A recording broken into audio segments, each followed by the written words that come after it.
तो आज की इस वीडियो में हम लोग जीके जीएस के कुछ ऐसे इंपॉर्टेंट क्वेश्चन को डिस्कस करने वाले हैं जो कि गवर्नमेंट एग्जाम के जितने भी एग्जाम्स हुए हैं वहां पर ये सभी क्वेश्चन पिछले 10 या 15 वर्षों में देखा जाए तो बहुत ही अधिक बार पूछा गया है। और आने वाले जितने भी एग्जाम्स होंगे वहां पर मैं आपको गारंटी के साथ कह सकता हूं कि यहाँ से आपको एग्जाम में क्वेश्चन देखने के लिए अवश्य मिलेगा। ठीक है, तो आपसे मेरा एक ही रिक्वेस्ट रहेगा मेरे दोस्त कि आप इस वीडियो को शुरू से लेकर के अंत तक जरूर देखिएगा, क्योंकि सारे क्वेश्चन इंपॉर्टेंट और सिलेक्टेड क्वेश्चन है और सभी एग्जाम्स के लिए सभी क्वेश्चन रामबाण साबित होने वाले हैं। ठीक है, तो चलिए टाइम को वेस्ट न करते हुए आज की इस वीडियो को स्टार्ट करते हैं। और दोस्तों मैं आपको बता दूं, इससे पहले मैंने दोस्तों पार्ट 1, 2 और 3, ठीक है, पार्ट 1 से लेकर के पार्ट 3 तक वीडियो बना दिया हूं। यदि आप उस वीडियो को नहीं देखें तो मैं लिंक इस वीडियो को डिस्क्रिप्शन बॉक्स में दे दूंगा। इस वीडियो को देखने के बाद आप उस वीडियो को जरूर देख लीजिएगा। ठीक है, तो क्वेश्चन में आपसे क्या पूछा गया है कि कंप्यूटर का मस्तिष्क किसे कहा जाता है। दोस्तों मोस्ट इंपॉर्टेंट क्वेश्चन है कि जो कंप्यूटर का मस्तिष्क है ये किसे कहा जाता है,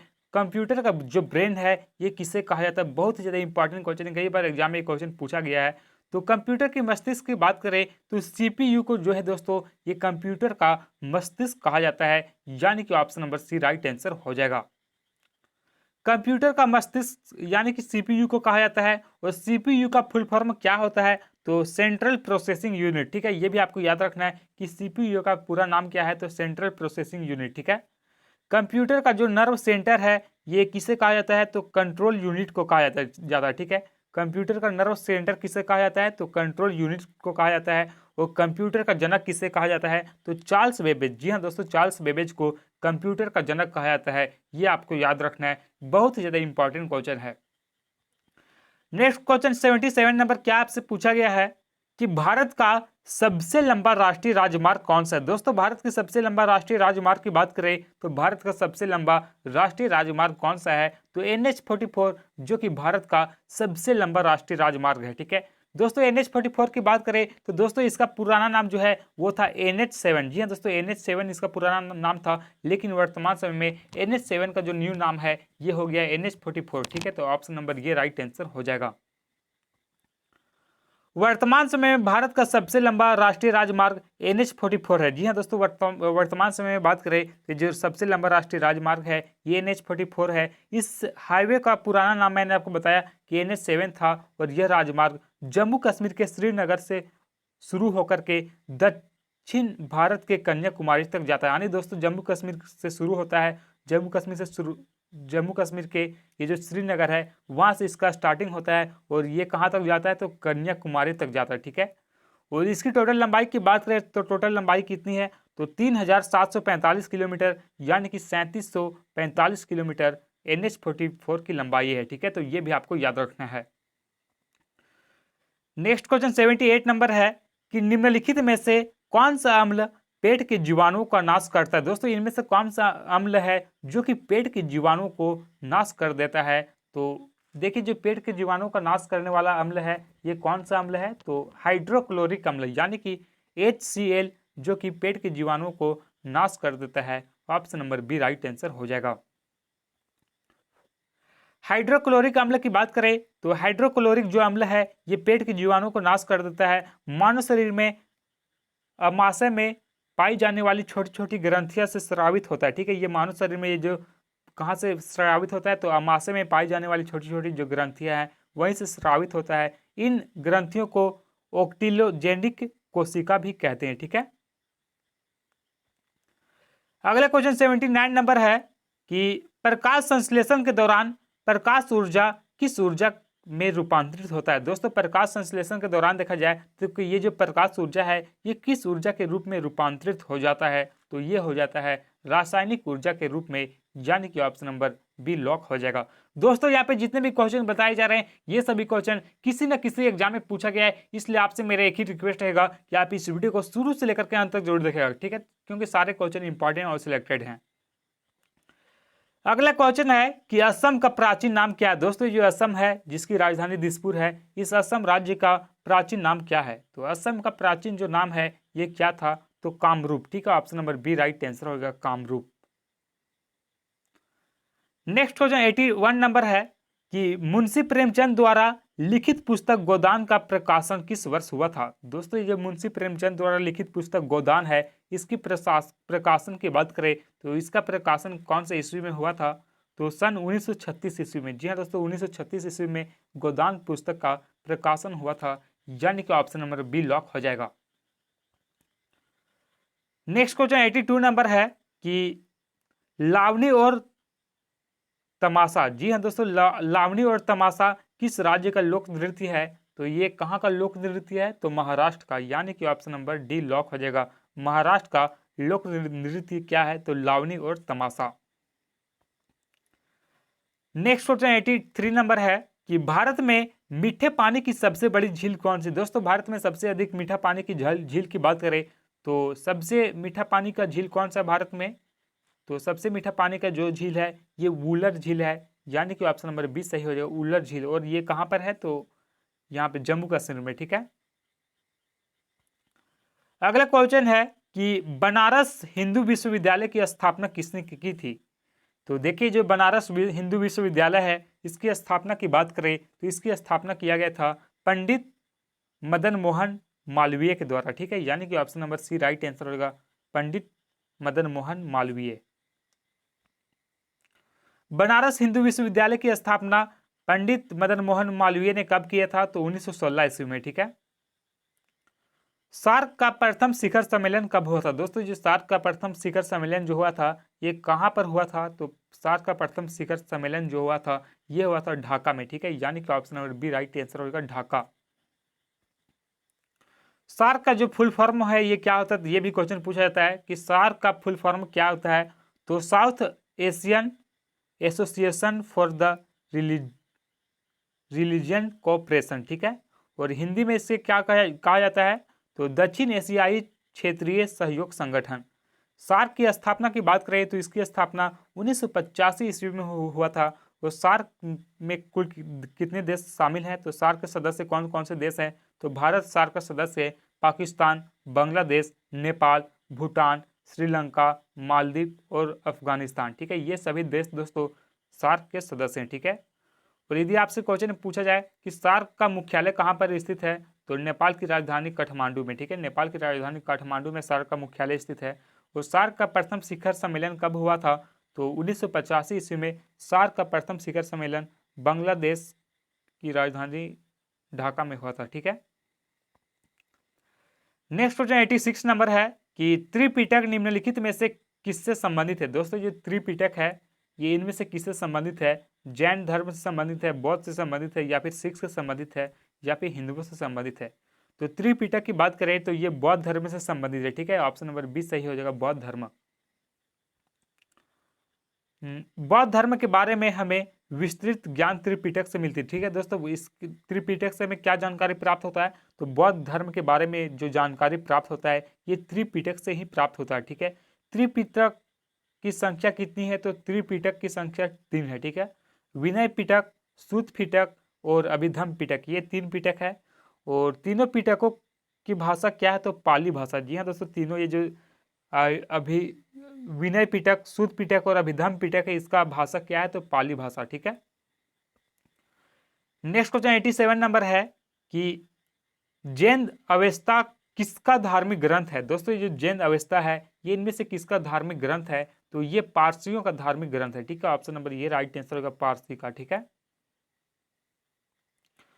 अगला क्वेश्चन 89 नंबर क्या पूछा गया आपसे कि क्षेत्रफल की दृष्टि से विश्व का भारत का कौन सा स्थान है। दोस्तों, क्षेत्रफल की दृष्टि से बात करें तो भारत का जो विश्व में स्थान आता है ये कौन सा स्थान आता है, तो विश्व में देखा जाए तो क्षेत्रफल की दृष्टि से भारत 7वां स्थान पे आता है। ठीक है, और क्षेत्रफल की दृष्टि से देखा जाए तो सबसे बड़ा देश कौन सा है दोस्तों, तो क्षेत्रफल की दृष्टि से देखा जाए तो रूस का जो है यह विश्व का सबसे बड़ा देश है। ठीक है, उसके बाद कनाडा है, संयुक्त राज्य अमेरिका, चीन, ब्राजील, ऑस्ट्रेलिया और 7वां नंबर पर हमारा देश भारत है। ठीक है, तो क्षेत्रफल की दृष्टि से ये सभी क्वेश्चन पूछा जाता है कि क्षेत्रफल की दृष्टि से सबसे बड़ा देश कौन सा है, तो रूस। ठीक है, और दोस्तों आप सभी को कमेंट बॉक्स में कमेंट करके लिखना है कि अभी वर्तमान समय में विश्व में सबसे अधिक जनसंख्या वाला देश कौन सा। ठीक है, विश्व में सबसे अधिक जनसंख्या वाला देश कौन है, इसका आंसर आप सभी लोग कमेंट बॉक्स में कमेंट करके जरूर लिखिएगा। ठीक है, अगला क्वेश्चन 89 नंबर है कि प्रोटीन की फैक्ट्री किसे कहा जाता है दोस्तों? ये प्रोटीन का फैक्ट्री है, ये इनमें से किसे कहा जाता है? माइटोकॉन्ड्रिया को, राइबोसोम को, लाइसोसोम को, या फिर इनमें से कोई नहीं? तो देखिए जो प्रोटीन का फैक्ट्री कहा जाता है ये कहा जाता है राइबोसोम को, ठीक है। ऑप्शन नंबर बी करेक्ट हो जाएगा, राइबोसोम। कोशिका में प्रोटीन का जो संश्लेषण होता है ये कहाँ पर होता है? तो राइबोसोम में होता है, इसलिए इसे प्रोटीन की फैक्ट्री कहा जाता है, ठीक है। माइटोकॉन्ड्रिया को क्या कहा जाता है? तो कोशिका का बिजली घर। ये भी क्वेश्चन कई बार एग्जाम में पूछा जाता है कि कोशिका का बिजली घर किसे कहा जाता है? तो माइटोकॉन्ड्रिया को कोशिका का बिजली घर कहा जाता है, ठीक है। कोशिका की बात करें दोस्तों तो इसकी खोज किसके द्वारा किया गया था? तो रॉबर्ट हुक के द्वारा, ठीक है। रॉबर्ट हुक ने दोस्तों 1665 ईस्वी में कोशिका की खोज किया था, तो ये भी आपको याद रखना, ठीक है। कोशिका का खोज किसने किया? तो रॉबर्ट हुक। लाइसोसोम को जो है ये आत्महत्या की थैली कहा जाता है, ठीक है। तो यदि आपसे क्वेश्चन में पूछा जाए कि आत्महत्या का थैली किसे कहा जाता है? तो लाइसोसोम को, ये आपको याद रखना है। अगला क्वेश्चन 19 नंबर है कि मानव शरीर में गुणसूत्रों की संख्या कितनी होती है? दोस्तों मानव शरीर में गुणसूत्र की बात करें तो टोटल 46 गुणसूत्र होता है। और यदि आपसे जोड़े पूछे जाए कि मानव शरीर में कुल कितने गुणसूत्र के जोड़े होते हैं? तो 23 जोड़े, ठीक है। 23 जोड़े होते हैं और 46 गुणसूत्र होते हैं, ठीक है।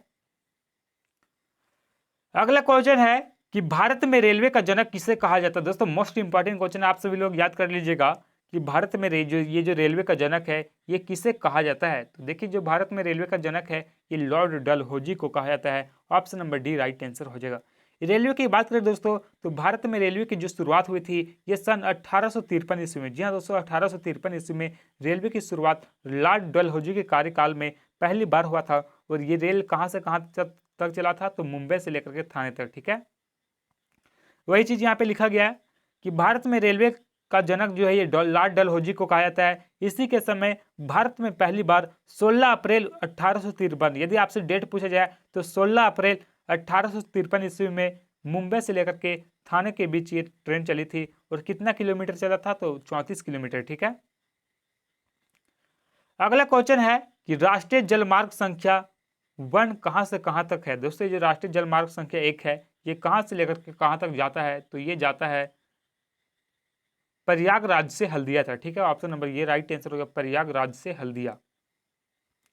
और देखिए जो राष्ट्रीय राजमार्ग संख्या 1 जो है जो कि प्रयागराज से हल्दिया तक जाता है। और यह जलमार्ग जो है ये गंगा नदी, भागीरथी नदी और हुगली नदी तंत्र पर स्थित है, ठीक है। और इस जलमार्ग पर स्थित प्रमुख शहर कौन कौन से हैं? तो इलाहाबाद, जिसका नया नाम जो है जो कि प्रयागराज हो गया है, वाराणसी, मुगल सराय, बक्सर, आरा, पटना, मुंगेर, भागलपुर, फरक्का, कोलकाता और हल्दिया, ये जो शहर है दोस्तों ये राष्ट्रीय जलमार्ग संख्या 1 पर स्थित है, ठीक है। अगला क्वेश्चन 93 में क्या पूछा गया है कि किसी हवाई जहाज की ऊंचाई मापने के लिए किस उपकरण का प्रयोग किया जाता है? दोस्तों यदि आपको हवाई जहाज की ऊंचाई मापना है किसी भी हवाई जहाज का तो उसके लिए इनमें से कौन सा मीटर का उपयोग किया जाता है? अल्टीमीटर, बैरोमीटर या फिर एमिनोमीटर? तो देखिए 93 का राइट आंसर होगा ऑप्शन नंबर ये, अल्टीमीटर का उपयोग किया जाता है, ठीक है। ऑप्शन नंबर ये राइट आंसर हो जाएगा। किसी हवाई जहाज की ऊंचाई मापने के लिए अल्टीमीटर का उपयोग किया जाता है। और बैरोमीटर का उपयोग कहाँ पे किया जाता है? तो इससे वायु की दाब मापी जाती है, ठीक है। तो यदि आपसे क्वेश्चन में पूछा जाए कि वायु की दाब किससे मापा जाता है? तो बैरोमीटर से, ठीक है। और एमिनोमीटर से क्या मापा जाता है? तो इससे हवा की गति मापी जाती है, ठीक है। हवा की गति किससे मापी जाती है? तो एमिनोमीटर से। अगला क्वेश्चन जो कि बहुत ही ज्यादा इंपॉर्टेंट क्वेश्चन है कि वर्षा की बूंद गोलाकार क्यों होती है? दोस्तों जो वर्षा की बूंद है जो कि गोलाकार होती है ये किस कारण से होती है? गुरुत्वाकर्षण के कारण, पृष्ठ तनाव के कारण, वातावरण घर्षण के कारण या फिर श्यानता के कारण? तो देखिए जो वर्षा की बूंद होती है ये गोलाकार होने का मुख्य कारण है पृष्ठ तनाव, ठीक है। ऑप्शन नंबर यहाँ पे बी राइट आंसर होगा, पृष्ठ तनाव के कारण वर्षा की बूंद गोलाकार होती है। नेक्स्ट क्वेश्चन 95 नंबर है कि आंख के रेटिना पर प्रतिबिंब बनता है। दोस्तों ये जो आंख के रेटिना पर कैसा प्रतिबिंब बनता है? तो देखिए जो आंख के रेटिना पर प्रतिबिंब बनता है ये वास्तविक और उल्टा बनता है, ठीक है। ऑप्शन नंबर ये राइट आंसर होगा, वास्तविक और उल्टा।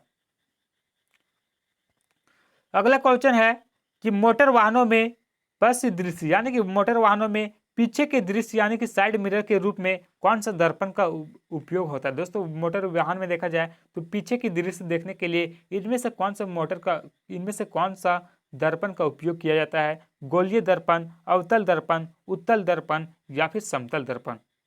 तो देखिए जो मोटर के वाहन को पीछे की जो दृश्य देखने के लिए कौन सा मिरर का उपयोग किया जाता है, तो उत्तल दर्पण का। ठीक है, option number C right answer होगा, उत्तल दर्पण। और देखिए यहाँ जो आंख, कान एवं नाक और दांत के डॉक्टर के द्वारा गाड़ी के हेडलाइट, सोलर कुकर और दाढ़ी बनाने में अवतल दर्पण का उपयोग किया जाता है। ठीक है, ये जो अवतल दर्पण का उपयोग कहाँ कहाँ पे किया जाता है, तो आंख, कान, नाक, दांत के डॉक्टर के पास। ठीक है, यहाँ पे जो किया जाता है उपयोग, ये अवतल दर्पण रहता है। ठीक है, तो गाड़ी का हेडलाइट में भी जो दर्पण रहता है ये भी अवतल दर्पण रहता है। सोलर कुकर में भी अवतल दर्पण रहता है और दाढ़ी बनाने में भी अवतल दर्पण का उपयोग किया जाता है। नेक्स्ट क्वेश्चन 97 नंबर है कि भारत के जनसंख्या के इतिहास में किसे महान विभाजक वर्ष कहा जाता है। तो देखिए दोस्तों हुआ क्या था दोस्तों 1921 ईस्वी में। दोस्तों 1921 ईस्वी को क्या कहा जाता है, तो भारत के जनसंख्या इतिहास के महान विभाजक वर्ष कहा जाता है। क्यों कहा जाता है मैं आपको बता देना चाहता हूँ। दोस्तों 1911 से लेकर के 1921 के दौरान भारत में जनसंख्या की दशकीय वृद्धि ऋणात्मक हो जाती है। ठीक है दोस्तों 1911 से लेकर के देखा जाए तो 1921 के दौरान जो है कि भारत की जो जनसंख्या है ऋणात्मक यानी कि माइनस में चली जाती है। ठीक है, कितना माइनस में चली जाती है, तो माइनस 0.31% हो गई थी। ठीक है, जिसके परिणाम स्वरूप इस दशक में भारत की जनसंख्या में लगभग 77 लाख की कमी आई थी। यानी दोस्तों भारत की जनसंख्या में देखा जाए तो लगभग 77 लाख की कमी आई थी। ठीक है, इसलिए 1921 ईस्वी को महान विभाजक की संज्ञा दी जाती है। अगला क्वेश्चन 98 नंबर है कि नागालैंड की राजकीय भाषा क्या है। दोस्तों जो नागालैंड है यहाँ की राजकीय भाषा क्या है, तो अंग्रेजी यहाँ की राजकीय भाषा है। ठीक है, अंग्रेजी। अगला क्वेश्चन है कि राणा टिग्रिना किसका वैज्ञानिक नाम है। तो देखिए जो राणा टिग्रिना है ये मेढक का वैज्ञानिक नाम है, यानी कि ऑप्शन नंबर ये राइट आंसर हो जाएगा, मेढक। अगला क्वेश्चन है कि मालगुडी डेज पुस्तक के लेखक कौन है। ये जो मालगुडी डेज पुस्तक है इसके लेखक की बात करें तो इसके लेखक कौन है, तो इस पुस्तक के लेखक है आर.के. नारायण। जी हाँ दोस्तों, आर.के. नारायण इस पुस्तक के लेखक है, यानी कि option number C right answer हो जाएगा। तो दोस्तों आज के इस वीडियो में बस इतना ही। और यदि आप इसी तरह और भी जब जीके जीएस के इंपॉर्टेंट क्वेश्चन देखना चाहते, जानना चाहते, तो दोस्तों पार्ट 1 और 2 और 3 का लिंक मैं इस वीडियो के डिस्क्रिप्शन बॉक्स में दे दिया हूँ। प्लीज़ आप उस वीडियो को देख ले, क्योंकि दोस्तों उन सभी वीडियो में भी बहुत सारे इंपॉर्टेंट क्वेश्चन को कवर कराए गए जो कि एग्जामों में बार बार पूछे गए और बार बार पूछे जा रहे। ठीक है, तो इसी तरह और भी यदि आप इंपॉर्टेंट क्वेश्चन जानना चाहते हैं तो आप इस चैनल को सब्सक्राइब कर ले, क्योंकि दोस्तों इस चैनल के माध्यम से मैं सिर्फ उन्हीं सभी क्वेश्चन को कवर कराता हूं जो कि एग्जाम में बार बार पूछे जाते हैं। तो जिन लोगों ने चैनल को सब्सक्राइब कर लिया उन लोगों को बहुत बहुत धन्यवाद, और जिन लोगों ने चैनल को सब्सक्राइब नहीं किया प्लीज़ चैनल को सब्सक्राइब कर ले। फिर से हम लोग मिलेंगे नेक्स्ट वीडियो में, तब तक के लिए जय हिंद, जय भारत।